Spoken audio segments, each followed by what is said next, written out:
All right. A couple of housekeeping things. First of all, my voice isn't all that loud, so I'm going to try to talk loud enough for the sound system to pick it up. But you can like yell or whatever if you can't hear what I'm saying. Hopefully that'll work out. The second thing is, usually my classes have some interaction, and I've got a birth defect that prevents me from being able to see very well. So I didn't start driving until I was 36 because my vision is like 2200.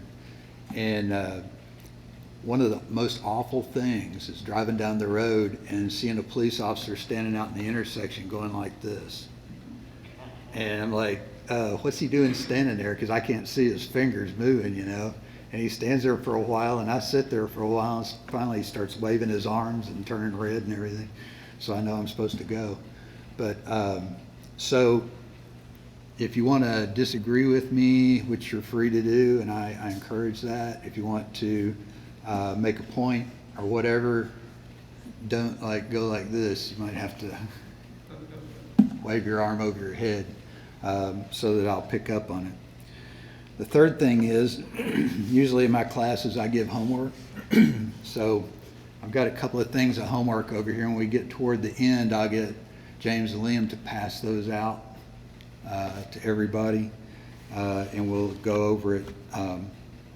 So tonight I thought we would go kind of stick with Bill's theme of personal evangelism, but I'm going to come at it a different way, and I kind of halfway checked with Bill to make sure he wasn't going to do this exact same thing.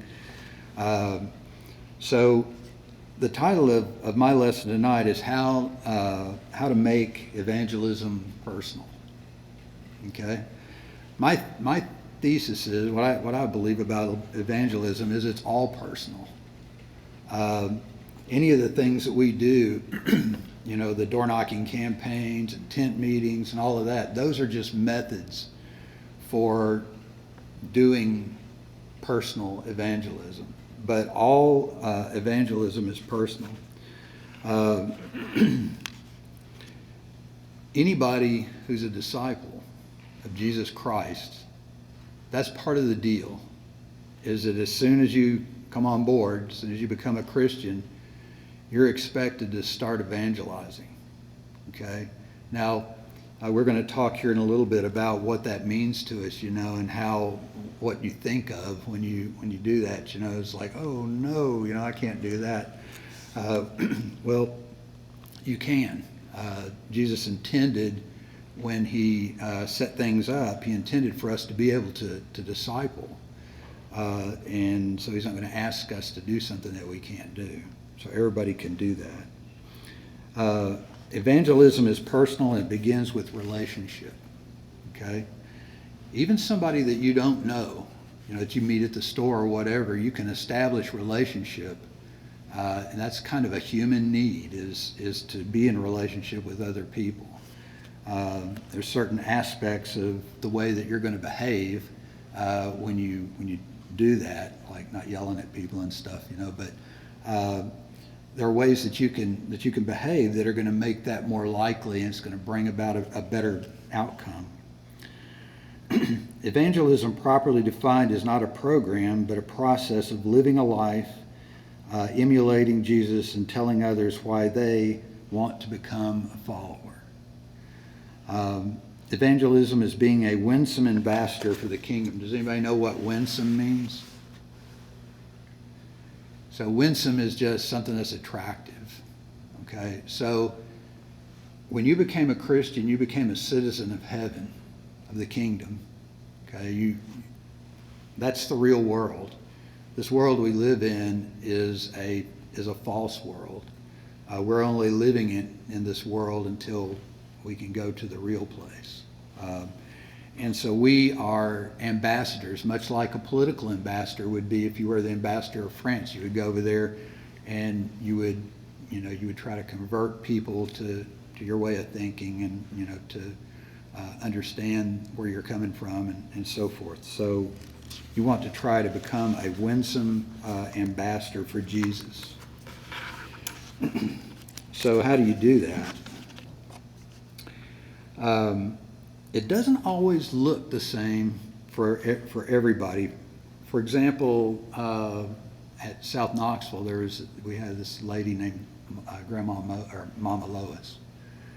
Okay, that woman is the sweetest woman. She is always, everything she does, no matter what it is, it always has this tinge of trying to bring somebody, encourage them to come to church, or get involved or whatever. If you're already a member of the church, then she's trying to get you to be involved in something. But it's never heavy leaning or anything like that. But it's this relationship that you're in with her. Just as with any other process, for example, human development, you don't start off walking. When you come out of the womb, you're born on your birthday. They put you in a little box in the what's it called, the NECA unit or whatever. Anyway, the neonatal place in the hospital. Incubator.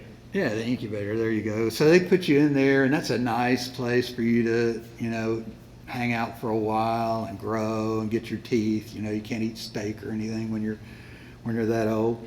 But at some point, you get out of that box and you start walking around and in the human development, causing trouble and all kinds of stuff, But there's stuff that you're expected to do at all these different levels. So when you become a Christian, you're not immediately expected to be able to go out and hold, tent meetings or Bible studies or whatever, but you are expected to be an evangelist, okay? And you can do it. So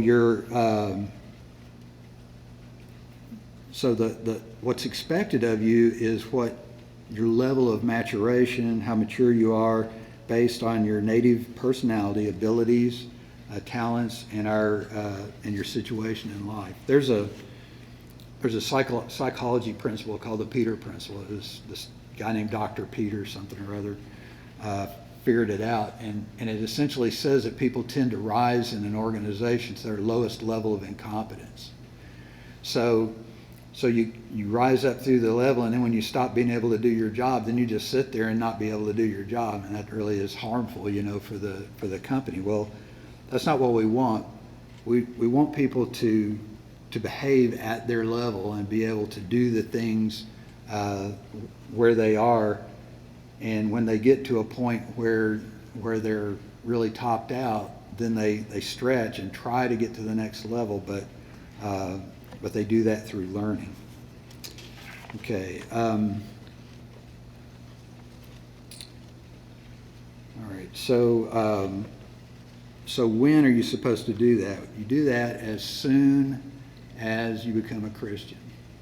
Okay. So why as soon as you become a Christian? Well, you've received a gift when you become a Christian, and what you want as a Christian is to be able to give this gift to other people because you know how important it is. Okay. There's this really great video. Has anybody ever seen Penn and Teller, the magicians? They're illusionists and they do all this wild stuff. And they've even got a show, Fool Penn and Teller, where magicians come on there and they try to fool them. Well, Penn his name's Penn Juliet, and he's a really nasty atheist. I mean, he has a really nasty vocabulary, and he is kind of a kind guy, but he's just rough morally. Well, after a show, there was a guy that walked up to him and handed him a Gideon's Bible, and everybody's sitting back going, "This is going to be great. Watch him trash this guy." Well, he said, "Thank you," and they talked for a half an hour or so, and then everybody started giving him grief for not giving this other guy grief for sharing the gospel with him. And so he made this little video, and you can find it on YouTube. And he said, "Can you imagine?" He said, "It doesn't bother me at all, when somebody tries to disciple me like that." He says, "In fact, if you believe that, you ought to disciple people." He says, "What kind of person would it take to have information that the God of the universe wrote this book and has this message, and you need to know it, but they don't share it with you, what kind of hate would they have to have in their heart to be that way? And that's a good point coming from an atheist, right? And so he was really, I was really surprised that he took that attitude. But that just shows you that if given the right, if you have to kind of know your audience a little bit, and be a winsome ambassador for Jesus, and you can share the message, because sometimes when you're sharing the message, they don't know you're sharing the message. You're just preparing the soil. So don't limit your view of what evangelism entails, okay? And what I mean by that is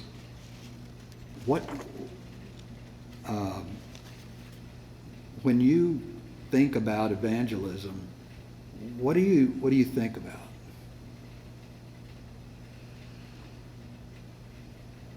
This is the part where you. What do you think about? Yeah, what do you think about? I've always found evangelism difficult. Okay, so difficult. All right. What I would call personal evangelism. Right. I've always found it. Devotionals are difficult, but for me, I've learned how to step up and deliver a devotional to the church, but that's not evangelism. Well, I think it is, but so being difficult, and it is difficult, or people think of that, I right? guess what I think of as particularly difficult is trying to speak with family members or coworkers or friends who don't share your point of view, and trying to reach them. Okay. Or share something with them that they are opposed to, maybe threatened by, or they just don't want to. They just don't want to listen. Yeah. That's hard. So anybody else? Bill, you got it? Sometimes evangelism is just the way you live your life. Okay. All right. So, and that's pretty easy, right? Because everybody's got to live, right? But when we think about evangelism, the first thing that I always thought about was, it's kind of my personality, because I like to argue, and by argue I mean like debate back and forth. That was the first thing that I thought of, in evangelism, was, okay, so this is going to be like, I'm going to argue them into believing what I believe, okay? Some people are intimidated by that, and that actually doesn't turn out to be a very good way to teach most people. Are we afraid of failure?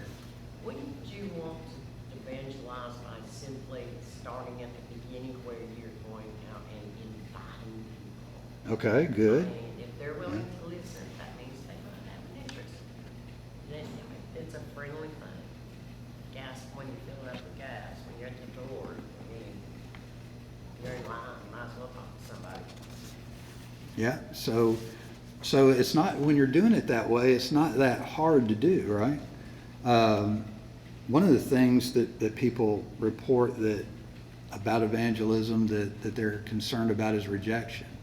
That's kind of what Will was talking about. Will your family members accept what you're saying, right? Will I be a failure if I do this? And it takes a lot of time to get ready and do it. My dad, he used to,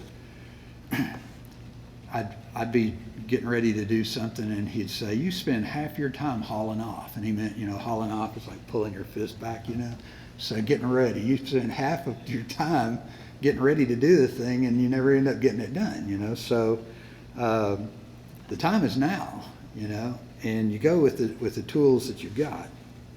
But these are some things, confronting people.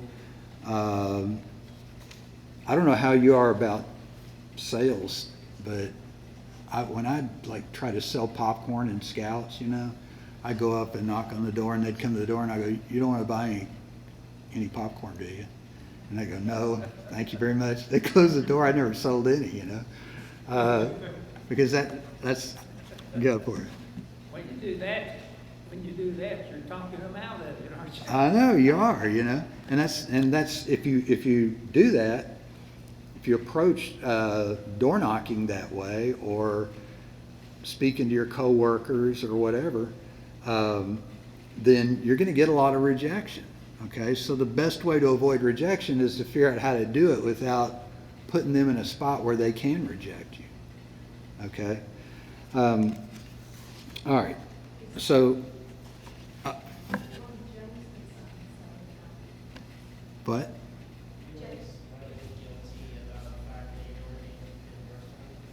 being worthy. Oh, okay. All right. Good. Okay. So, in the Christian system, are you responsible for converting anybody? No, you're not. You are not responsible for dragging anybody to the foot of the cross. You're responsible for planting the seed and watering it, and who converts them? God does. God does. God gives the increase. So I don't have to worry about that. That takes a load off of me. All I have to do is put the stone in their shoe. That's one way to look at it. So I'm going to make them uncomfortable by what I'm going to cover with them. So I'm not going to talk to them first about doctrinal things. See, that makes it a lot easier. I'm going to try to convert them to the idea of Jesus Christ. Okay, and when I do that, it's like Christianity. I don't know if you listen to Elon Musk, but he calls the woke stuff. He calls that a mind virus. Okay, and it isn't a mind virus. Any idea is a mind virus. Okay, Christianity is a virus, and you try to give that virus to anybody that comes in contact with you, just by the fact that they see the life that you're living, and then they catch it, and it bugs them in the middle of the night when they wake up and they go, that guy's just always so happy. I don't know, even when he's having a bad day, I could tell this bad stuff's happening to him, and he still seems to be okay. So they see the way that you're living your life, and that is evangelism. Okay.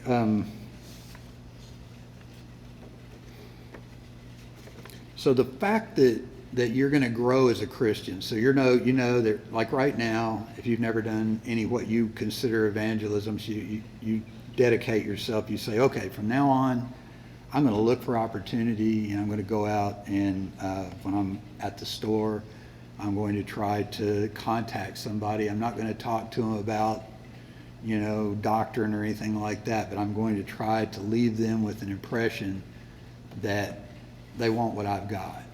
Okay? That just because you can't right now do the heavier lifting evangelism like what Bill does, that doesn't mean, that's not a justification for not reaching for that. Okay, that's what Bill's trying to teach in his Wednesday night class, is how you do the Bible studies and things like that. So there was this joke that, I guess it's a joke or a story, but we used to tell it in Scouts all the time, and it came from the bear trappers back in the 1700s. There were a bunch of them sitting around in a cabin in the middle of the winter. They were wintering, and I don't know if you ever been around a bunch of guys sitting around a fire, but there's this old saying that the first liar never has a chance. You tell a story, and then the next guy's got a bigger story, and all that. Well, the first guy said that he could catch bears with his bare hands, and so the next guy started laughing at him and said something else, and finally they got on him and started teasing him about it. He said, okay, I'm going to go catch a bear. He says, you just watch me. So he gets his coat on and leaves the cabin. He's gone for about 45 minutes. They hear him yelling, open the door, open the door. So one of them opens the door, he runs in, runs out the back door and slams it, and he sticks his head in the window, and this bear's coming in the front door. He goes, you skin that one, I'll go get another one. So that's what we do here, right? If you're in that position where you really can't do the heavy lifting type of evangelism, that's cool, that's all right. But you know the people, we don't. Okay? So you get them and you bring them here, we'll skin them, you go get another one. Okay?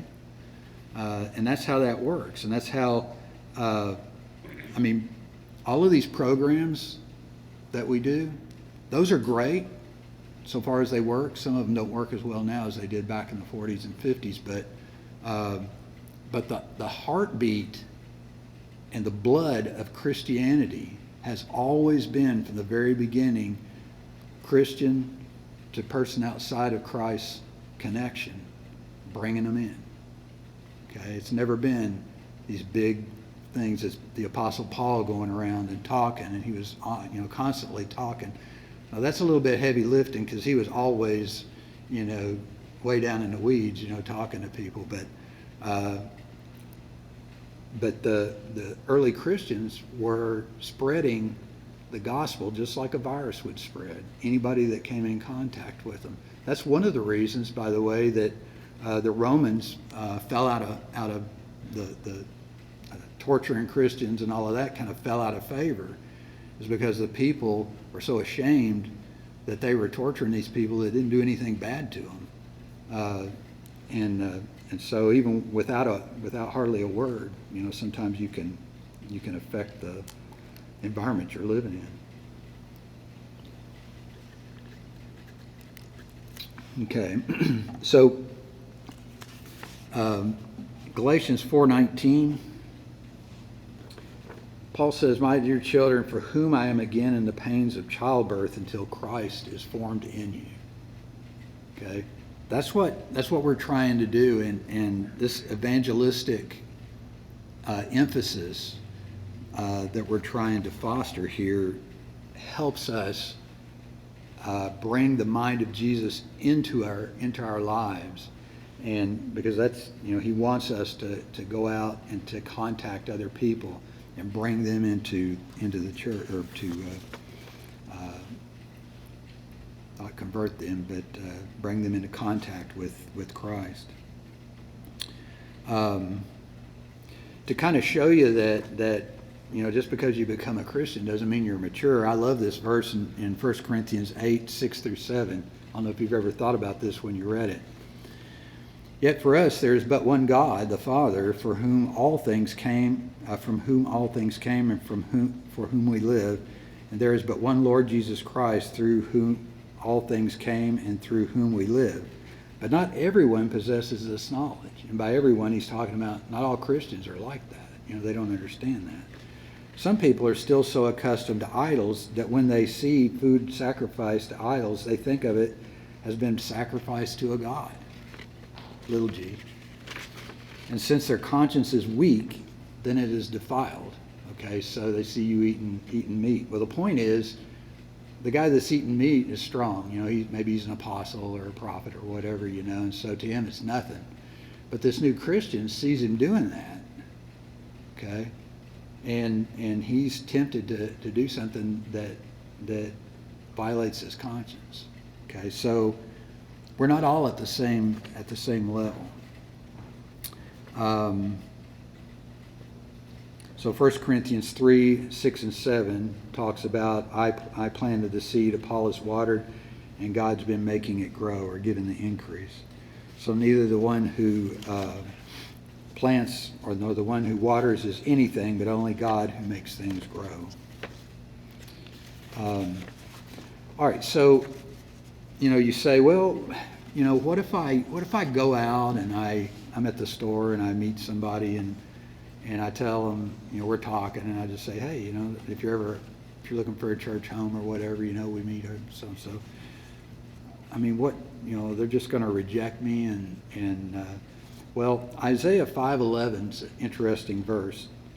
It says, "So as my word goes out from my mouth, it will not return to me empty, but will accomplish what I desire and achieve the purpose for which I sent it."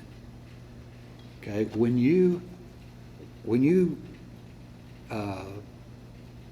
exhibit behaviors, words, whatever, that's the message of Jesus Christ, that's from God, and it's going to go out and it's going to do what it's supposed to do. So it's going to get into their mind, and they're going to be thinking about it, and it's going to keep them up at night, or it's going to cause them later on down the road, that it may be years later. It'll cause them to be to look that direction when they're having trouble. So evangelism is about living your life in such a way that Jesus is reflected into the world, that others seeing your life naturally want to have what you want to have. In Matthew 28:19 through 20 is the Great Commission. We all know about that. But so we're all under the Great Commission. Now we don't all do it the same way, like we've been talking about. So let's talk for just a second about methodology. Okay, so when you're trying to talk to somebody, and you wouldn't believe how often I see this happen. Two people will be talking about some religious topic, and an argument will get started, and it gets heated, and after that, I can almost guarantee you that person will probably never become a Christian. I know of several instances where that's the case. I mean, it's really going to take something to bring this person to a point where they're going to be open to the message of Jesus because one person said something in anger while they were trying to, talk them into coming to church or whatever. Don't do that. When you're talking to somebody, if they're not receiving it, leave the soil open to somebody else, because you may not be the one that meshes with that person. I mean, I've seen people that have some point in their life that is the same as the point in somebody else's life, and this person's never entertained the idea of the gospel, and then they meet up with this one person that has something in common with them. So don't foul the soil, and cause the earth to be hard there. You can do that. Now, of course, God can work whatever He wants, but in general, why do people get angry and start arguing with people usually? Stress. Yes, stress. Stress at home. Yeah, okay. So, yeah, sometimes they, well, honestly, most of the time I've found it's because they don't have a good argument.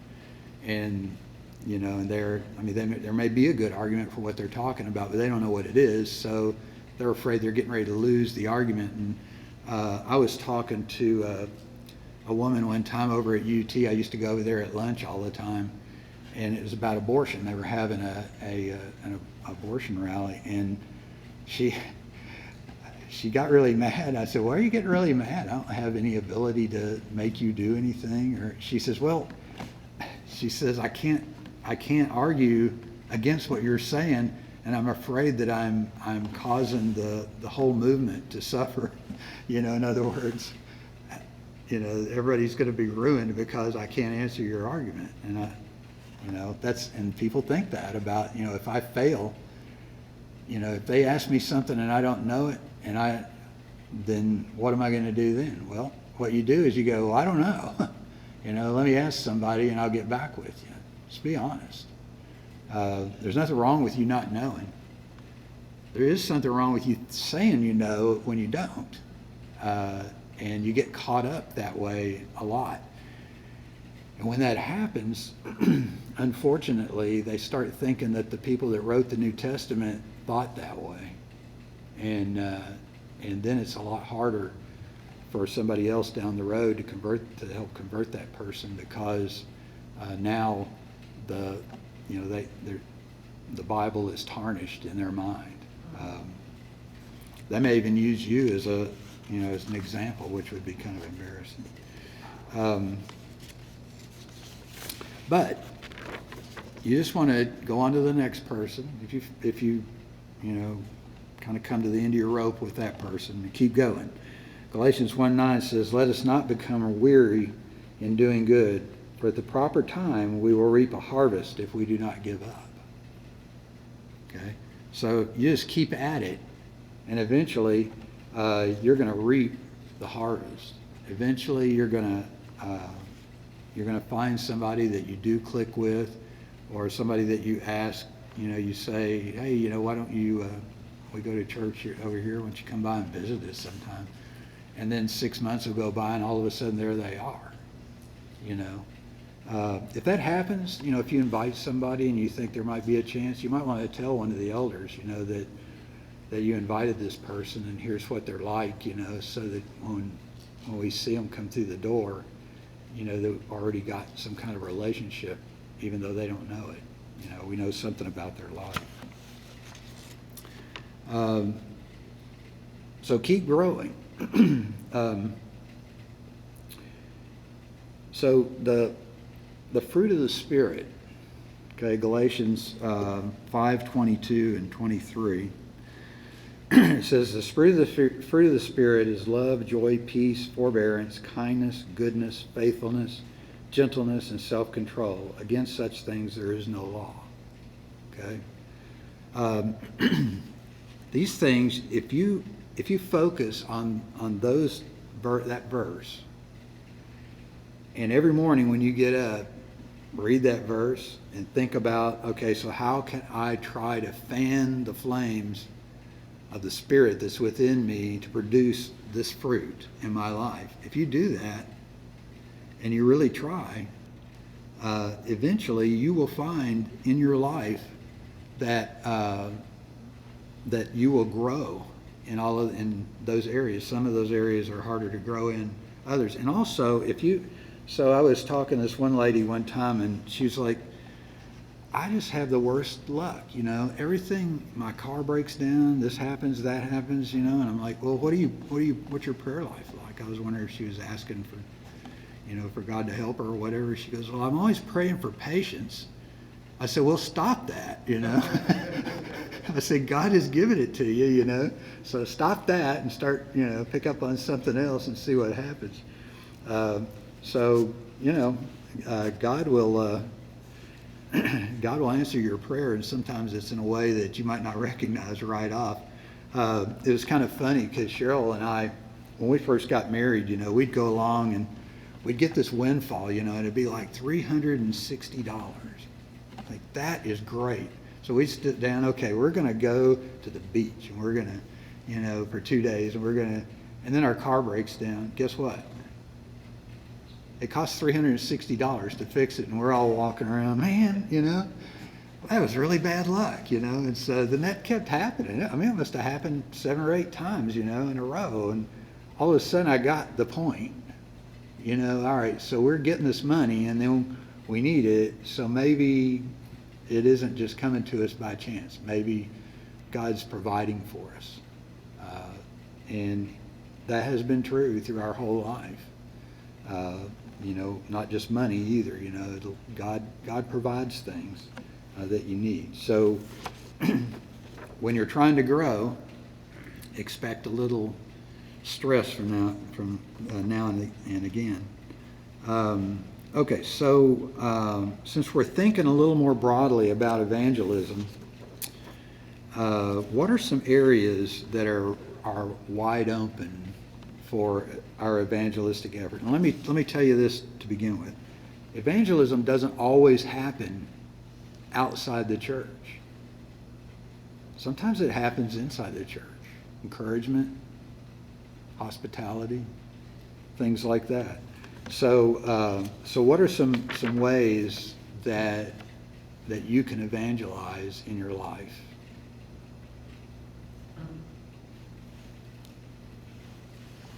Go for it. I simply wear this pin. The what? I wear this pin. Oh, okay. This pin says His will on it. And a lot of people out in public notice that and it helps bring attention. But I talk to people frequently in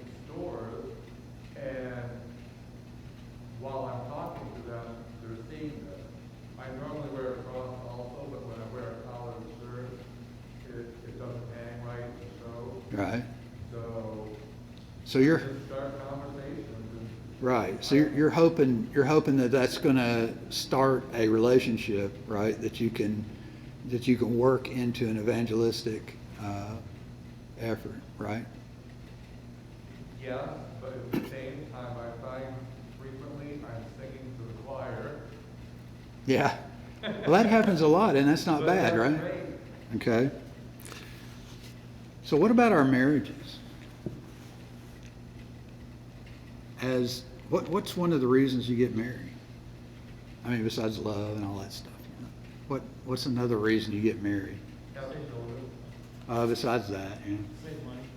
Save money, okay. There's all these benefits.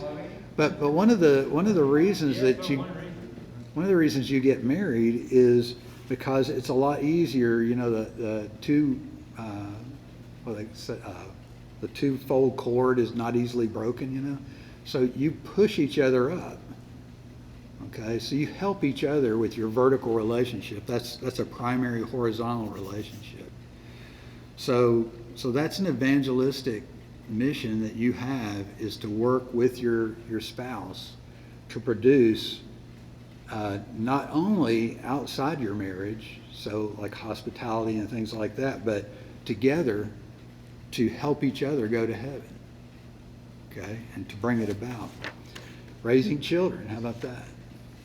That's a big one, right? Because they do start off not being Christians, and then you're bringing them along to so that they hopefully become Christians. Oh, am I already over time? All right. Yeah. All right. So I'm going to give you James and Liam. Can you pass these two things out?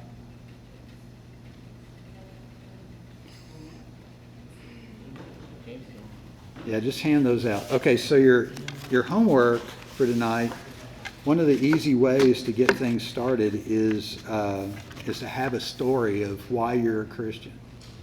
Okay, now a lot of people call that a testimony or whatever, but it's just a story, and it's something that you write out and you memorize it so that when you meet somebody, if they say, well, why are you a Christian, you know, then you can say, well, let me, you know, and maybe in 2 or 3 minutes, you know, you can tell them what happened to you. And if you don't have any good reason why you're a Christian, that's a problem. There is no problem with, from a scriptural standpoint, with being a Christian to get something, okay? Because Jesus said, you know, come all you that are heavy laden, and I'll give you rest, right? So we come to him for something. And whatever that is, whatever you're getting out of being a Christian, then you need to be able to tell people about that and share it with people. Well, thank you guys for listening, and I hope